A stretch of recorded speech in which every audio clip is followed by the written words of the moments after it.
a woman received in those days. And I think actually Carol, they were most surprised because Carol was the music end. They always expect the woman to be the lyric end.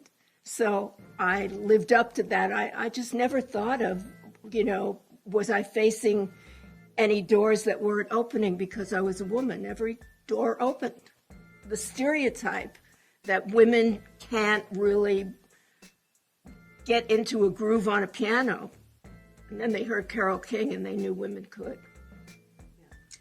On Broadway came about when Barry and I wrote this song together, and I was always fixated on Broadway. I wanted to write for Broadway. I had always pictured myself doing something on Broadway.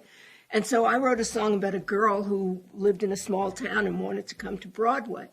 And Barry and I wrote this together, and then we actually gave it to the Cookies, who were a group that Carol and Jerry were recording, and then we gave it to the Crystals, and those records never came out. Then we heard that Mike Stoller and Jerry Lieber were cutting the Drifters, and we went up and played the song for them, even though it was from a female point of view, and they said, we love it, but it has to be rewritten from a male point of view. You can go home and do that, or you can write it with us. And they were our idols. It was just a thrill to be able to work with them. So we said, well, we write it with you. Oh, we originally wrote, we got to get out of this place for the Righteous Brothers. And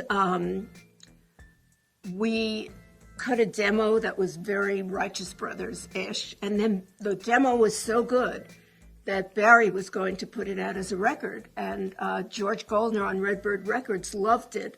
And they were pressing it and ready to go when we found out that the Animals had gotten a hold of it and had recorded it.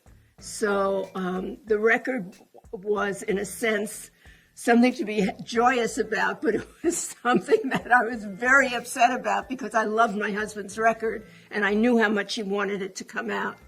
Very sad news come in right now as the famous and all-time songwriter Cynthia Weil has died. Yes, ladies and gentlemen, it is Elijah Updates, and it's this bad time when Cynthia has died of a disease that is not yet known. However, her daughter came out and announced the death and said that she lost a partner in crime and a mother and a great person in her life. Yes, the family is processing the death of Cynthia, so it is really requesting for the maximum privacy from all the revealers. But it should be noted that Cynthia has written a lot of songs since the 1980s, and she's well known for having been one of the top songwriters for country music legend Dolly Parton. So we have really lost a legend. We have lost a big person in the music industry. Let her soul rest in peace. So good that Barry was going to put it out as a record, and George Goldner on Redbird Records loved it, and they were pressing it and ready to go when we found out that the Animals had gotten